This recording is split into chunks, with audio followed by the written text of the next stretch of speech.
뉴욕 주식시장이 일제히 반등했습니다. 주요 업체들의 악화된 실적 발표에도 불구하고 은행들의 자본이 충분하다는 티머시 가이트너 미국 재무장관의 발언에 힘입어 금융주들이 상승세를 이끌면서 다우가 8,000선에 바짝 다가섰습니다. 미국의 주요 기업들이 부진한 1사분기 실적을 내놨습니다. 중장비 제조업체인 캐터필러는 16년 만에 첫 분기 손실을 기록했고 코카콜라의 1분기 순이익도 작년 동기 대비 10% 감소했습니다. 화학업체 듀폰, 제약업체 머크도 1분기 순이익이 각각 59%, 57% 급감했습니다. 국제금융위기에 따른 세계 금융기관들의 손실 규모가 2010년 말 4조 1천억 달러에 육박할 것이라는 전망이 나왔습니다. 국제통화기금에 따르면 특히 미국 금융기관의 손실은 6개월 전에 나온 추산치보다 배 가까이 늘어난 것으로 집계됐습니다. 어제 남북 접촉이 성과 없이 끝났습니다. 북측은 개성공단 사업을 위해 남측에 주었던 모든 제도적인 특혜 조치들을 전면 재검토한다고 밝혔고 남측은 북한이 현대화산 근로자 유 씨의 신병을 즉시 인도할 것을 요구했습니다.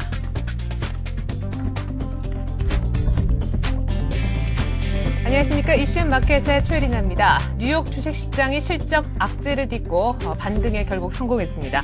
미국 간판급 기업들의 실적 또는 실적 전망이 모두 월가의 전망치를 밑돌았었는데요. 하지만 장중에 가이트너 재무장관이 대다수 미국 은행들의 자본금이 충분하다는 발언이 나온 뒤로 금융주들 중심으로 상승세가 시작이 됐습니다. 결국 다우는 1.6% 올라 7,969로 마감이 됐는데요. 보다 자세한 글로벌 증시 리딩투자증권의 우성재 연구원과 함께 알아보도록 하겠습니다. 안녕하세요. 네, 안녕하세요. 네, 다우가 결국 막판 뒷심을 발휘했군요. 8,000선을 바짝 다가섰는데 마감 상황부터 좀 자세하게 전해주시죠. 예, 지금 다우지수 이제 8,000포인트를 눈앞에 두고 결국은 8,000선을 안착하지는 못하는 모습이었습니다. 현재 다우지수 1.63% 상승한 7,969.5포인트대 장 마감하는 모습을 보였고 이와 반면에 나스닥 같은 경우는 2.13% 급등한 850포인트에 1,643.85포인트의 장 마감하는 모습 보여주었습니다. 지금 다우지수 아무래도 지금 가이트너 재무장관의 이야기와 함께 시장에서의 지수의 상승을 견인하는 모습을 보여주었습니다. 다우지수의 일봉 차트 흐름 한번 보시겠습니다. 네. 예, 다우지수 어제 같은 경우 이제 전약 후강의 장세를 보여주는 모습이었습니다. 결국 시장에서는 8,000선을 강하게 지지를 해주지 못하면서 지금 8,000선을 돌파하지 못하는 모습이었는데요. 결국 시장은 지금 약세장보다는 계속적인 박스권 장세 움직임이 예측되고 있습니다. 7,700선 내 부분에서의 지지 여부 이후 지지가 가능할 것으로 예측되는 가운데 7,700선에서의 8,000선의 박스권 장세, 박스권 상단으로 봤을 땐 8,300선 내 부분까지도 상승할 수 있는 여력은 충분하다고 보여지고 있습니다. 현재 이러한 모습을 보여주고 있지만 아직까지 다우지수의 상승을 계속적으로 점치기엔 좀 부담스러운 부분이 많이 있는 상황인데요. 다우지수의 일중 차트를 한번 보시겠습니다. 예, 다우지수 약세로 시작한 이후에 가이트너 재무장관의 발표 이후 지수는 강하게 상승으로 올라오는 모습을 보여주었습니다. 지금 스트레스 테스트가 5월 4일 날 발표가 있을 것으로 예정되는 가운데 네. 시장의 우려감은 계속적으로 나오는 모습을 보이고 있지만 지금 이런 것들을 조금은 불식시키는 가이트너 재무장관의 이야기가 시장의 힘을 받쳐주는 모습이었습니다. 네, 가이트너 재무장관의 발언이 나오자마자 금융주 중심의 강세를 보이면서 결국 반등에 성공했다라는 얘기인데 보다 자세하게 반등을 할 수밖에 없었던 이유들에 대해서 좀 들어보고 싶네요. 예, 지금 이제 가이트너 재무장관의 발표가 나왔던 이유가 이제 스트레스 테스트 결과가 나오기 전에 시장에서는 어떠한 불확실성이 있을지 모른다는 우려감이 계속 나오고 있는 상황이었습니다. 하지만 가이트너 재무장관이 이번 대출 부분에서도 지금 은행들이 자본금이 많이 있다라는 이야기를 내놓으면서 시장에서의 기대감이 다시금 나오는 모습을 보여주었습니다. 예. 오늘 마감한 미국장 전에 있었던 이제 뱅크 오브 아메리카의 실적 발표 이후에 시장에서는 급락으로 장 마감하는 모습이었지만 오늘 장중에 있었던 가이트너 재무장관의 발표와 함께 시장은 호재로 받아들여지면서 크게 급등으로 장 마감하는 모습을 보여주었습니다. 지금 시장에서는 이러한 것과 함께 어제 기업들의 실적 발표가 있었습니다. 실적들은 크게 좋지 않은 모습을 보여주었었는데요.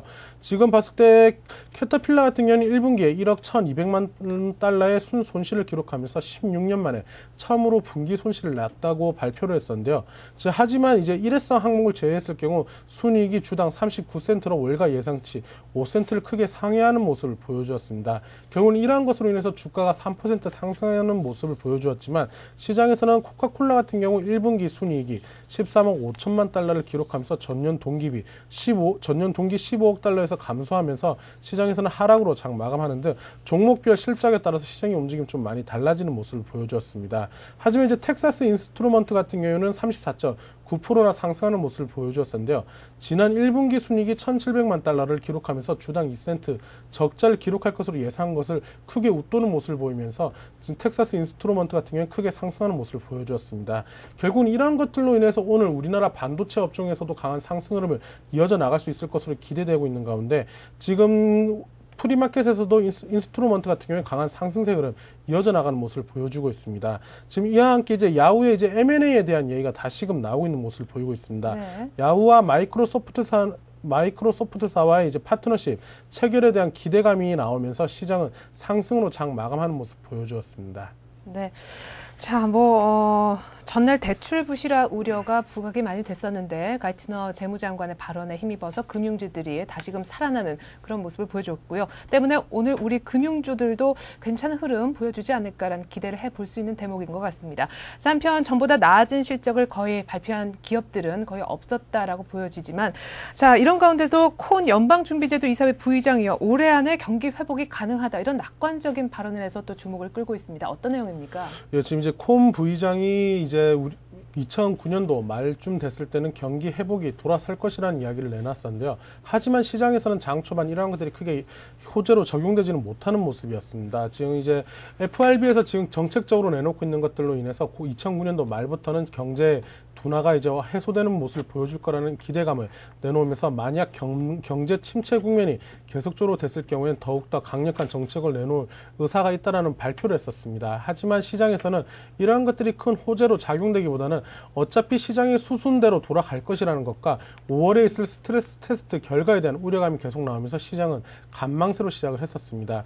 결국은 지금 봤을 때는 FRB 부의장의 내용보다는 지금 스트레스 테스트 결과와 금융주에 대한 어떠한 내용이 나올지 여부에 따라서 시장의 변동성이 더욱더 커질 것으로 예측되고 있습니다.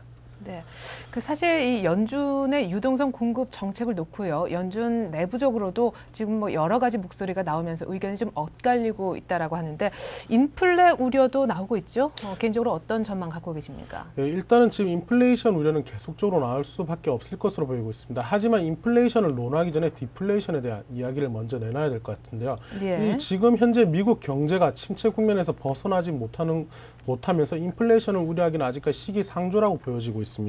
지금 인플레이션 우려에 대한 이야기는 이제 하버드대 교수가 이제 발표를 했었는데요. 지금 이러한 디플레이션 국면에서 만약 경제가 조금만 하락으로 돌아섰을 경우에는 FRB에서 내놨던 강력한 정책들로 인해서 인플레이션 우려가 나온다는 이야기였었습니다. 하지만 아직까지 인플레이션으로 돌아서기보다는 디플레이션에 대한 우려감을 먼저 가지고 보시는 게 좋을 것 같습니다. 하지만 이제 FOMC에서는 이러한 디플레이션과 인플레이션에 대해서 강력하게 조치를 취하겠다라는 이제 표명을 했었는데요. 결국 FOMC에서는 이제 전략을 바꿀 것으로 예측되고 있습니다. 현재 강력한 유동성 공급과 제로 금리를 계속적으로 내놓고 있는 상황에서 장기 국채 금리를 상승할 수도 있다는 의견을 표명을 했었습니다. 시장에서는 아직까지 인플레이션 우려가 계속 커지고 있는 국면에서 디플레이션이 계속 커지고 있는 국면에서 인플레이션과 디플레이션 그리고 이제 경기의 침체를 벗어나기 위한 이제 두 마리 토끼를 잡기 위한 새로운 전략이 필요하다는 게 주된 내용이었었는데요. 예. 결국 FOMC에서는 어떠한 전략과 정책이 나오느냐에 따라서 시장의 방향성은 좀 달라질 것 같습니다. 지금 아직까지는 이러한 정책을 어떻게 바꿀지에 대해서는 5월 달에 있을 FOMC 회의에서 새로운 틀이 나올 것으로 예측되고 있습니다. 결국 이러한 틀 속에서의 움직임, 하지만 지금 현재는 5월 달까지는 금융 관련된 스트레스 테스트 결과 그리고 이제 실적들의 발표에 따라서 주가의 변동성이 커지는 가운데 5월 달 이후에는 다시 한번 FOMC에 대한 의사록과 이러한 정책에 대해서 주식 시장이 민감하게 반응할 수 있기 때문에 이러한 부분도 꼼꼼히 좀 체크를 하시면서 시장을 접근하시는 게 좋을 것 같습니다. 네, 5월 초 그러니까 스트레스 테스트 결과가 나온 이후에 또 연준의 어떤 전략이 좀 바뀔 수 있겠지만 어쨌거나 현재까지는 어떤 인플레를 걱정하기에는 조금 성급하다. 아직까지는 디플레에 대한 우려가 좀 필요한 시점이다라는 말씀이셨습니다. 자, 이번엔 유럽 쪽 얘기를 좀 해보고 싶은데요. 유럽 증시가 반등에 성공을 했습니다. 영국만이 하락을 했는데 독일 쪽에서 경제 지표가 괜찮게 나왔다면서요? 예, 지금 현재 독일 쪽에서 이제 경제 지표에 대한 우려감이 계속 나온 가운데 독일 쪽에서의 경제 지표 이야기와 함께 유럽 시장이 이제 급 반전하는 모습으로 장 마감했습니다. 예. 아무래도 이제 가이트너 재무장관의 이야기와 함께 미 증시에 대한 기대감으로 인해서 이제 유럽 시장은 상승으로 장 마감했었는데요. 영국 같은 경우에는 이제 마이너스 0.08% 하락으로 장 마감한 반면에 프랑스와 독일, 스위스 같은 경우에는 강보합권에서 장 마감하는 모습 보여주었습니다. 하지만 아직까지 유럽 시장이 상승으로 전환했다라고 보기에는 시장에서 조금 시장은 계속적인 이러한 혼조 장세 속으로 움직임을 보시는 게 좋을 것 같습니다. 지금 UBS 산하의 헤지 펀드의 매각을 검토한다는 이야기가 나오면서 시장에서는 이러한 것들이 어떻게 될지 여부에 따라서 조금 달라질 수 있을 것 같습니다. 지금 현재 UBS는 이제 산하의 헤지 펀드 얼터너티브 인베스트를 이제 매각을 할 것으로 예측되고 있습니다.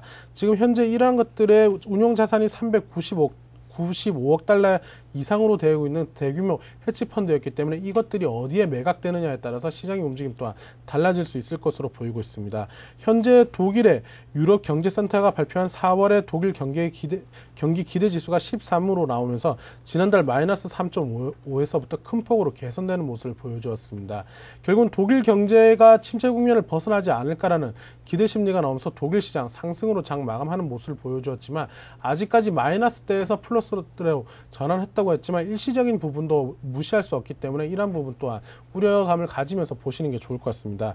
지금 또한 영국 같은 경우는 계속적인 침체 국면을 벗어나기 위해서 양적 완화 정책을 도입할 것이라고 지금 검토를 하고 있는 상황인데요. 네. 아직까지 영국에서는 양적 완화 정책을 도입하지 않은 가운데 이러한 것들이 어느 정도 시장에 영향을 미칠지의 여부에 따라서 아직 정확한 결과가 나온 게 없어서 지금은 계속 검토 중이라고 발표를 했었습니다. 결국은 영국 또한 양적 완화 정책으로 돌아선다고 했을 때 시장에서는 풍부한 유동성으로 인해서 다시 한번 한 단계 더 상승할 수 있을지도 모른다는 기대감이 시장에서 나오고 있는 상황입니다. 네, 영국마저 양적 완화 정책으로 갈지 이 부분도 좀 지켜보셔야 될 것 같습니다. 이렇게 해서 뉴욕 그리고 유럽 증시까지 모두 정리해봤습니다. 글로벌 증시 오늘 리딩 투자증권 우성재 연구원과 함께 알아봤습니다. 고맙습니다. 네, 고맙습니다.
(4월 22일) 수요일 뉴스타라 잡기 시간. 오늘은 서울경제신문 민병권 기자와 함께합니다. 안녕하세요. 네, 안녕하십니까.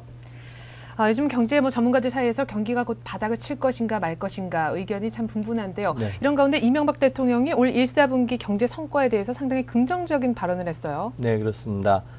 이명박 대통령이 올 1사분기 성과가 비교적 좋은 편이라고 밝혔는데요. 어제 국무회의석상에서의 발언이었습니다.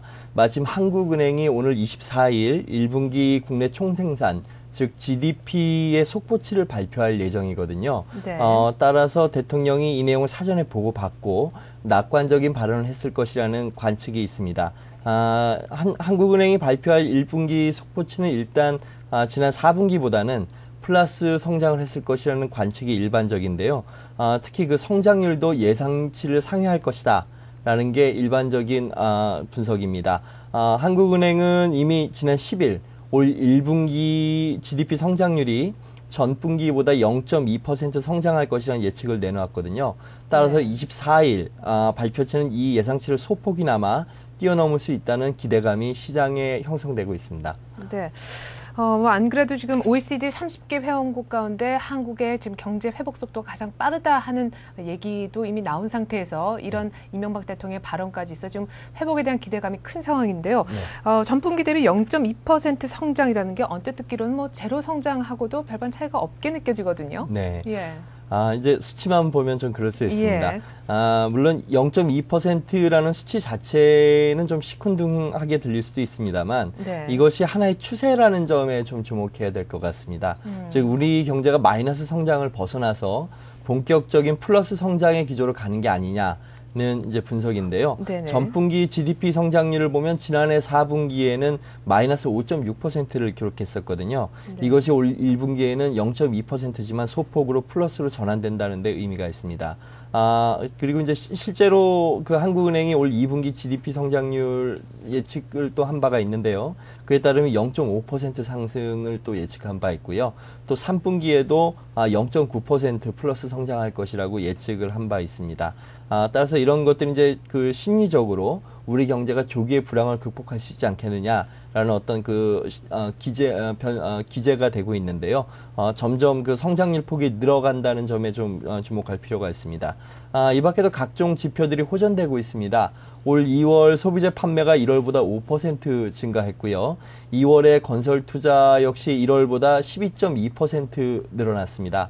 또 2월의 제조업 평균 가동률도 1월보다 소폭이지만 0.1% 늘어났는데요. 이렇게 이제 전반적으로 지표들이 호전되고 있다는 것 자체가 네. 여러 가지 이번 이명박 대통령의 발언과 맞물려서 시장에 상당히 좋은 기대감을 형성하고 있는 것 같습니다. 네, 이렇게 플러스 성장 기조로 돌아설 것이다 라는 데 힘을 더 실어주는 또 하나의 전망치가 나왔습니다. 수출에 관한 것이죠? 네, 맞습니다. 한국무역협회 산하 국제무역연구원의 발표인데요. 어제 긍정적인 전망을 내놨습니다. 올 2분기 수출 실적이 1분기보다 15.1% 증가할 것이라는 내용입니다. 금액으로는 2분기 중에 863억 달러의 수출이 이뤄질 것이다 라고 말을 했는데요. 반면에 2분기 총수입은 716억 달러를 기록할 것으로 예측했습니다. 따라서 이제 가감을 한다면 우리나라 2분기의 무역 수지 흑자가 147억 달러에 달할 것이라는 결론이 나옵니다. 우리나라는 이미 1분기에도 35억 달러의 무역 흑자를 기록한 바가 있습니다. 따라서 2분기에도 흑자 행진이 이어진다면 외환 보유고를 더욱 이제 건실하게 쌓는 데 도움이 될 수 있고요. 대외 신인도 향상에도 도움이 될 것으로 보입니다. 네, 안타깝게도 이제 수출이 많이 늘어서라기보다는 수입이 많이 줄어서 이제 2분기 무역 흑자가 한 147억 달러 정도로 예상이 되고 있는데요. 네. 어쨌거나 지금 말씀하신 걸 좀 종합을 해보면 결국 우리나라 지금 GDP도 늘 거고 무역 흑자도 결국 계속해서 이제 나오면서 경기가 좀 조기에 회복할 수 있지 않느냐라는 전망을 좀 가능케 하는데요. 사실 그렇게 볼 수도 있는 건지. 일단 말씀드렸듯이 지표 자체들이 이제 분기별로 지표 자체들이 상당히 좀 예상보다 호조세를 좀 보이고 있습니다. 다만 이제 여기서 호전된다는 것이 경기가 이제 지금 당장 바닥을 쳤다 이런 의미로 좀 파악하기 좀 이른 것 같고요. 일단은 바닥에 근접했다라고 이해하셔야 될 것 같습니다. 김태준 금융연구원장도 비슷한 견해를 내놓았는데요. 김 원장은 어제 기자간담회에서 올해 말이나 내년에 경기가 바닥을 칠 것이다. 라고 이제 일 것이라는 전망이 있다고 이제 소개를 했습니다. 김 원장은 올해 경제 성장률을 2%로 예상했고요. 이 같은 내용을 정리해 본다면은 경기가 아직은 하강 국면에 있습니다만 그 끝이 조만간 보인다. 이런 의미로 해석이 됩니다. 따라서 연말까지는 좀 고통을 인내하신다면은 내년부터는 의미 있는 견실한 성장이 기대될 수도 있을 것 같습니다. 네, 또 한승수 총리도 지금 외국에 나와 있는데요. 한국 경제가 내년에는 한 3%에서 4%까지 성장할 수 있다라고 굉장히 긍정적인 발언을 했습니다. 결국은 경기가 살아나느냐 마느냐 이거는 금융 부실을 또 한편에서는 얼마나 빨리 떨쳐낼 수 있느냐에 달려 있을 텐데요. IMF가 전 세계 금융 부실 규모를 처음으로 집계해서 발표를 했어요. 네, 어느 정도입니까? 이제 4조 1,000억 달러라고 이제 발표를 했습니다. 어제 발표를 한 건데요. 글로벌 금융 보고서라는 보고서의 내용입니다. 특히 이제 이 4조 1,000억 달러가 전 세계 금융권의 부실 자산이라고 이렇게 얘기를 하면서 이 중에 61%를 상각을 해야 된다. 이렇게 또 밝혔습니다. 이제 상각이라는 게 무슨 뜻이냐라고 하실 수 있는데요. 상각 처리한다는 건 한마디로 빚을 빌려주고 돈을 빌려주고 한 푼도 받지 못할 수 있다. 돈을 떼인다. 따라서 이제 회계상 손실 처리를 하겠다 이런 의미입니다. 이를 쉽게 풀이하자면 이제 앞으로 그 대규모의 어떤 그 회계 손실이 발생할 수 있다는 것이고요. 뭐 대출을 해준 은행들로서는 좀 고통을 감내할 수밖에 없는 그런 상황이라고 파악이 됩니다. 네. 자, 뭐 전 세계 전체 지금 금융 위기로 인한 손실이 한 4조 달러 넘는다라고 말씀하셨는데 네. 그 중에서 특별히 미국의 금융기관들의 손실은 어느 정도인지요? 네, 이제 IMF는 그 4조 1천억 달러의 네. 그 전 세계 금융 자산 부실 중에 2조 7천억 달러. 아까 미국 금융사의 부실이다라고 이제 분석을 했습니다. 한마디로 전 세계 금융 부실 자산의 66%가 미국 은행들의 몫이라고 밝힌 건데요. 예. 그런데 현재 미국 정부가 쏟아부은 구제 금융의 액수가 7천억 달러입니다. 네네. 따라서 이제 최악의 경우에 앞으로 그 추가적으로 그 부실이 보다 표면화된다면은 미국 정부가 수차례 더 구제 금융에 대한 예산을 확보해야 되는 그런 위기에 당면한 것입니다. 네. 근데 사실 뭐 1차 구제금융안을 편성할 때만 해도요. 네. 어차피 그 의회에서 찬반 논쟁이 아주 많지 않았습니까? 네, 지금 맞습니다. 현재 추가로 구제금융을 더 투입할 가능성이 있는 건지. 이제 사실 그 부분이 문제입니다. 네. 미국뿐만이 아니고 이제 사실 저희도 비슷한 뭐 그 공감대가 좀 형성돼 있는데요. 네네. 미국이 이제 그 천문학적인 규모의 국민의 혈세를 쏟아부으면서 은행 살리기에 총력을 쏟아부었지만 정작 미국 은행들은 경제 살리기에 동참을 안 하고 있습니다. 그러니까 대출의 문을 꽉 닫고 있는 것인데요. 네. 뭐 국민의 세금으로 지원받고서 이렇게 좀 그 은행 금고를 꽁꽁 묶어놓는 것에 대해서 이제 비판의 목소리가 일고 있습니다. 월스트리트 저널이 어제 보도한 바에 따르면 구제 금융을 받은 미국 은행들의 올 2분기 대출 실적이 작년 10월보다 23%나 줄었다고 합니다. 네. 이렇게 부정적인 여론을 은행들이 타게 되면은 추가적인 구제 금융을 앞으로 확보하는 과정에서 의외에 만만치 않은 반발이 좀 예상되고요. 네. 이렇게 이제 구제 금융이 늦어지게 되면 전 세계 경기 회복도 좀 더뎌지게 되지 않겠습니까? 네. 그렇기 때문에 저희 나라로서도 그렇게 좋은 소식은 아니다라고 보여집니다. 네, 결국 사실 우리나라 그리고 전 세계 모두 잘 되기 위해서는 이 추가 금융안도 좀 빨리빨리 좀 해결이 됐으면 하는 바람입니다. 자, 다음 소식 좀 들어보죠. 일단 사회 쪽인데요. 지금 개성공단 사업이 뜨거운 감자죠. 지금 현대아산 직원 중에 한 명이 개성공단에 3주 이상 억류가 된 상태인데 이런 여러 가지 신병 문제들을 풀기 위해서 어제 우리 측 대표가 북한 대표와 함께 공식 접촉을 시도했습니다만 결국 성과 없이 끝이 났어요. 네, 그렇습니다. 조금 아쉽게 됐습니다. 네. 어제 정부는 당국자들로 구성된 대표단을 개성공단으로 보내서 남북 당국자 간 접촉을 시도했습니다. 하지만 그 결과적으로는 서로 입장 차이만 확인하는 데 그쳤습니다. 북측은 이날 접촉에서 우리 측의 의미심장한 내용이 담긴 문건을 전달했는데요. 이 문건의 내용을 보면 개성공단 사업의 모든 제도적 특혜 조치를 전면적으로 재검토하겠다. 라고 담고 있습니다. 또 이제 억류된 직원이 이제 있죠. 현대아산 직원인데요. 네. 이 직원에 대해서 뭐 저희 대표단이 접견조차 하지 못했다고 합니다. 뭐 장소 등의 문제, 뭐 이런 그 부수적인 뭐 문제로 결국 이제 얼굴도 보지 못한 것인데요. 뭐 아직 이제 첫 시도이니까 앞으로 뭐 추가 접촉을 통해서 절충점을 찾을 가능성도 있습니다만 일단 현재까지 나온 그 북한의 표면적인 태도로 본다면 뭐 쉽게 낙관을 하기는 좀 어렵지 않느냐, 뭐 이런 분석입니다. 네, 지금 뭐 북한이 지금까지 개성공단에 입주한 남측 기업에 특례를 줬던 것을 재검토하겠다라는 것이 일단 골자인 것 같은데 어떤 부분을 어떻게 재검토하겠다는 건지요? 결국 이제 돈 문제입니다. 예. 뭐 좀 안타까운 부분인데요. 예. 개성공단 진출 기업들은 10년간 북한에 대한 토지 사용료의 납부를 유예받도록 하고 투자를 했던 상황입니다. 한데 이제 이번에 그 재검토하겠다는 건 이 유예 기간입니다. 그러니까 10년인 그 토지 사용료 유예 기간을 6년으로 앞당기겠다는 게 이제 이번 주장인데요. 예.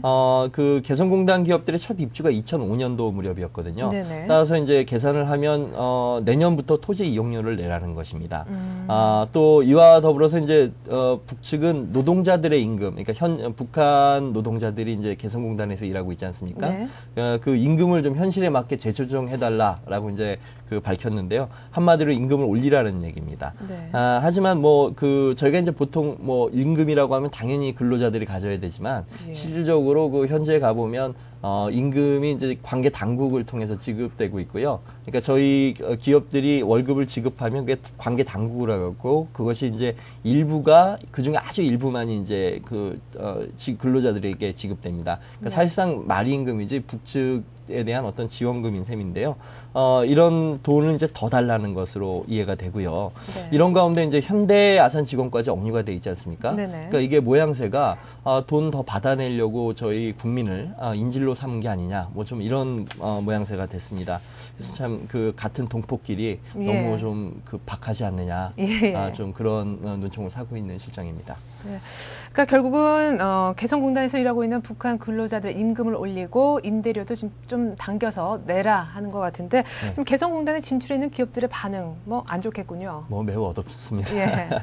한마디로 이제 최악의 상황인데요. 특히 이제 기은경제연구소와 토지공사에 따르면 개성공단 입주기업 중에 10여 곳이 이미 이제 철수를 검토하고 있다고 합니다. 이렇게 집단 철수가 이루어지게 되면 최악의 경우에 개성공단 사업이 존폐 기로에 설 수도 있습니다. 이미 이제 금강산 사업의 경우 저희 관광객이 지난해 총격을 받고 피살됐지 않습니까? 네. 그래서 이제 중단 상태에 있는데 금강산 사업과 더불어서 이제 양대 대북 사업인 개성공단까지 좌초하게 된다면 사실상 남북 경협이 전면 스톱된다라는 이런 그 위기에 직면할 수 있게 됩니다. 네.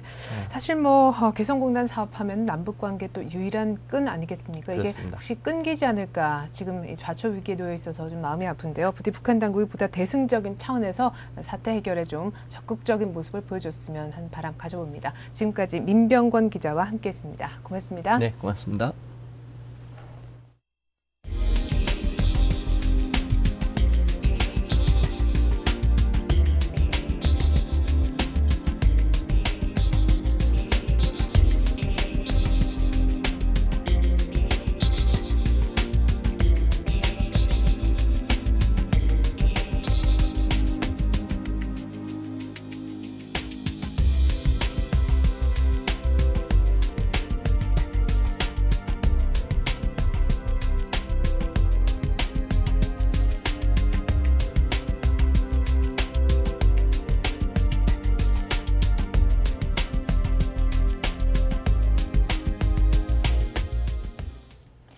네, 미국 간판급 기업들의 실적이 좋지 않았습니다. 대부분 월가의 전망치를 밑돌았는데요. 하지만 가이트너 미 재무장관이 대다수 미국 은행들의 자본금이 충분하다는 발언이 나오면서 금융주 중심의 강세가 이어져 결국 뉴욕 증시 반등에 성공할 수 있었습니다. 다우는 1.6% 오른 7,969로 마감이 되면서 8,000선에 안착하지 못했지만 바짝 다가서는 모습이었는데요.